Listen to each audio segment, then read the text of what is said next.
দীর্ঘ 17 বছর আমরা রাজপথে ছিলাম। দীর্ঘ 17 বছর আমরা গণতন্ত্রের জন্য আন্দোলন করেছি। 14 সাল থেকে 2024 সালের 7 জানুয়ারি পর্যন্ত যে সমস্ত নির্বাচন হয়েছে, ইউনিয়ন পরিষদ থেকে সংসদ পর্যন্ত, এই সমস্ত নির্বাচনে আপনারা কেউ ভোট দিতে পেরেছেন? কেউ ভোট দিতে পারে নাই। শেখ হাসিনা এবং তার রাজ্যপাল, তার প্রশাসন, এসপি, ডিসি, ইউনো, ওসি, তারাই ভোট করেছেন।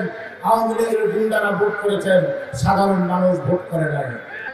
এই যে শেখ হাসিনা বাংলাদেশকে সমস্ত প্রশাসনিক অবকাঠামো, রাষ্ট্রীয় কাঠামো ধ্বংস করে দিয়েছে, তার জন্য যদি তার 1000 বছর জেল হয়, তারপরে শাস্তির পরিমাণ শেষ হবে না। শেখ হাসিনাকে 31 দফা আমাদের 31 বার তাকে ফাঁসি দিতে হবে। বাংলাদেশকে লুণ্ঠন করার জন্য 27 লক্ষ কোটি টাকা এই বাংলাদেশ থেকে লুট করে তার পরিবার বিদেশে পাচার করেছে। মেগা প্রজেক্টের নামে যে প্রজেক্ট 5000 কোটি টাকা, সেটাকে 25,000 কোটি টাকা নিয়ে আজকে দেশের মানুষকে ফকির করে দিয়ে গেছে। 20,000 আমাদের নেতা কর্মীকে শেখ হাসিনা হত্যা করেছেন, 2000 নেতা কর্মীকে গুম করেছেন, হাজার হাজার নেতা কর্মীকে পঙ্গু বরণ করতে হয়েছে। আমাদের 65 লক্ষ নেতা কর্মীর বিরুদ্ধে মামলা করা হয়েছে, ঠিক কিনা? তাই আমরা বলতে চাই, আমি 150টি মামলার আসামি। বিএনপির এমন কোনো নেতা নেই যার বিরুদ্ধে মামলা নেই। বিএনপির এমন কোনো নেতা নেই যে জেল খাটে নাই, ঠিক কিনা?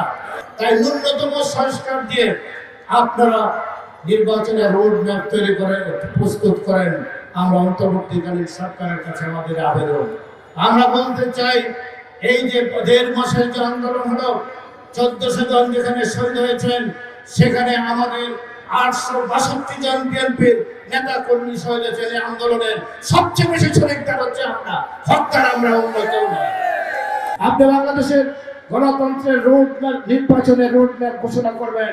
কবে নির্বাচন হবে, কিভাবে নির্বাচন হবে, সেটি আপনি ঘোষণা করবেন।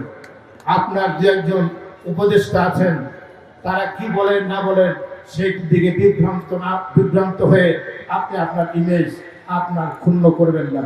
এই 5ই আগস্টের পরে আমাদের কিছু নেতা, আওয়ামী লীগের কিছু নেতাকে দলে নিয়ে আসতে চাচ্ছেন, তাদেরকে তাদের টাকা দিয়ে তাদেরকে সামনে সারিতে। আমি এখানে সুস্পষ্টভাবে ঘোষণা করতে চাই, এই জাতীয় নেতারা যারা আওয়ামী লীগের দালালি করবে, তাদের যত বড় নেতাই হোক, তারা বিএনপি করার অধিকার নেই। আমি আমার বক্তব্য আরেকটি কথা বলতে চাই, যারা 71-এর মুক্তিযুদ্ধকে স্বীকার করে না, যারা জিয়া রহমানের স্বাধীনতার ঘোষণাকে স্বীকার করে না, তাদের বাংলাদেশে ভোট চাওয়ার কোনো অধিকার নেই। 71-এর মহান মুক্তিযুদ্ধকে যারা স্বীকার করে না, যারা 30 লক্ষ শহীদকে স্বীকার করে না, যারা 27শে মার্চ কাটোয়া কেন্দ্র থেকে শহীদ জিয়ার স্বাধীনতার ঘোষণা স্বীকার করে না, তারা যত বড়ই দল হোক, যেই হোক, তাদের বাংলাদেশের মানুষের কাছে ভোট চাওয়ার কোনো অধিকার নেই, তারা নির্বাচন করারও কোনো অধিকার নেই। এই সরকার ব্যর্থ হলে বাংলাদেশ ব্যর্থ হবে, জনগণ ব্যর্থ হবে, আমাদের বিজয় রক্ষা হবে। অতি দ্রুত জাতীয় সংসদে নির্বাচন চাই। আপনি জাতীয় সংসদে নির্বাচনের ব্যবস্থা গ্রহণ করেন। দলকে ঐক্যবদ্ধ করতে হবে, নির্বাচনে জয়লাভ করতে হবে। আমরা একটি নির্দিষ্ট সময়ের রোড ম্যাপ আমরা চাই, সেই দাবিতেই আজকে এই জনসভা আপনারা এখানে রেডি করছে। আমি শুধু আপনাদের জানাবো, এই জনসভা, এই জনসভা আপনারা যে কষ্ট স্বীকার করে আজকের এই বিরাট জনসভাকে পরিণত করেছে, তার জন্য আমি বাগেরহাট জেলা বিএনপির পক্ষ থেকে কৃতজ্ঞতা এবং ধন্যবাদ জানাচ্ছি।